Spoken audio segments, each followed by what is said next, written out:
Well, welcome back. Here we are today with a brand new moon, as you can see over here in Scorpio, and it's also an eclipse. Eclipses generally turn things around, so if you've been having a bad or hard time of it, chances are relief is on the way, because when an eclipse hit, it reverses the situation. So out of that circumstances, I would look for that. Under the other circumstance, the contact is here at 21 degrees Scorpio. 21 degrees Scorpio in the fixed star system is, of course, the heart of the serpent's heart, as we call it. And often people who are born under this degree will generally be born into a secure and or privileged lifestyle, generally. But sometime during their life, they're cast away and they need to go out and find resources on their own and forge for their own well-being. People born under this particular eclipse point are inquisitive, eloquent, inventive, usually individualistic, and rather unique.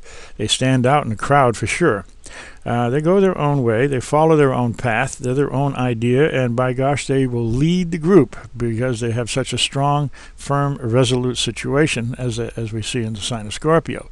However, this also says there's a great deal of sensitivity, but also a great deal of toughness. So here we see somebody who could make a darn good leader if they get their act together and work along that line. Very positive point, very positive eclipse, I think. So I think it'll turn a lot of the negative things around.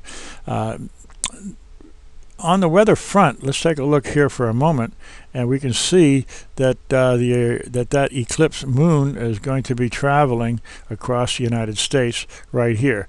This is we can see the moon and the sun down here, and we can see their path follows along Cuba. It goes along Georgia, Carolina, West Texas, West Virginia, I'm sorry about that, West by God, Virginia, and Ohio, and we also see it up here in Wisconsin and going on off the map that way. So here we see this is where the eclipse is pulling, and we may see some news here. What's interesting, and I really thought was kind of funny when we look at it, is we can see here right off the bat, see where Mercury is? Well, Mercury is rolling its line right across Washington, D.C. And of course, this is where we're hearing all about the scandal that's coming out of Washington, D.C. But I'm wondering if that is not some kind of a, what else is going on that we're really not hearing about? Let's take the weather over here to the west coast a little bit in the central United States. We'll notice that this little red line here is Mars. I'll bring that up so you can see it. Mars here is dropping right down through the city of Los Angeles and the state of California.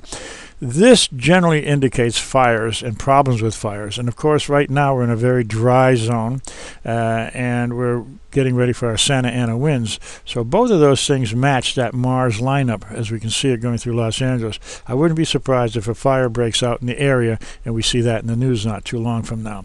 Also, we look over here, we see Uranus in the ascendant. And Uranus in the ascendant is sitting right here in Phoenix. So I'm wondering if we may not see some seismic activity in that area during the week. That can be somewhat nerve-wracking, I'm sure, for these people. And the other thing is Uranus is intensely cold. It brings in very cold atmosphere. And it, too, is siding up with Saturn. Last week when we talked about the weather, Saturn was sitting over here where Mars is. And as it moved across the United States, it brought with us a tremendous cold wave. And we got rain and snow here in Southern California for this. And here we see the two of these straddling the Midwest, with a little bit of Venus going through Denver. So Denver might be okay, but I'll tell you the rest of the country here in the Midwest does not look all that promising. More storms, a lot colder, and as these two planets move on across the United States, we're probably going to see some real severe weather still developing along that line. So we have to be careful for our weather forecasting. Back to the eclipse, we can see here that the focus really is on Pisces, and my word to Pisces right now is, although you feel positive with that part of fortune sitting on the first house, the ruler is in the third, is rather weak. So other circumstances, if you have new ideas or new concepts or something you want to put forth, chances are Mars is going to overrule that, and you're not going to be heard well or proper or even rejected. So I would hold off on any new ideas or any new concepts that might be developing in your life right now, and to move them forward might be worth waiting until after this eclipse leaves and gets into a more positive sign. We like the fact that the moon will go into Sag, but that'll be under poor rulership. We certainly don't want to do anything when the moon goes into Capricorn, because that's a negative place for it. Aquarius is somewhat neutral.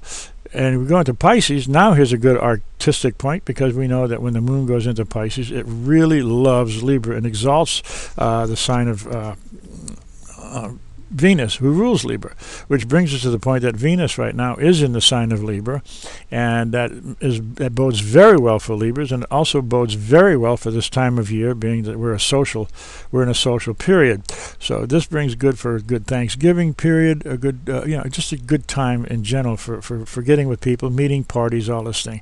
Very nice social aspect for Venus sitting here, and of course the first house Pisces exalting that, because Venus loves Pisces and Pisces loves Venus. The two of them get on really well, and especially over in the 7th house.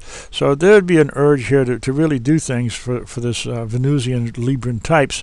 But again, your concepts and your ideas might be a little bit off yet, and they may be rejected. So I would wait. I would certainly wait for that and see where it goes. The moon is leaving Saturn, very cold, as you probably have noticed over the last couple of days, and it's going over to that warm sun, but it's in a very cold sign. So this whole thing is still suggesting more storms and more problems in the United States, along like that. The whole chart in itself is rather mutable. We can see that Virgo is on the cusp, that Sag is on the cusp, Pisces on the cusp, Gemini on the cusp. This mutable situation generally means it waffles back and forth. Nothing is really going on. But the real problem right now is, I think, the fire danger up in the Los Angeles area here in California.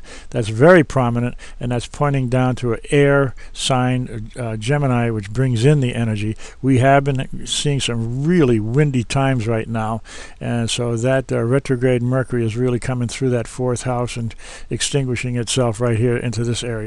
With this moving forward like it's going to be, pretty soon the rising sign will hit that Uranus. Chances are in the next few days we might see that fire break out.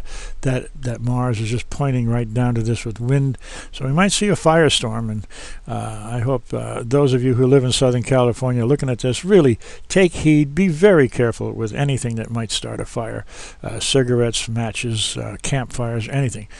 Please be careful. Thank you for tuning in this week. Really appreciate it. Nice seeing you all. I'll see you on the radio.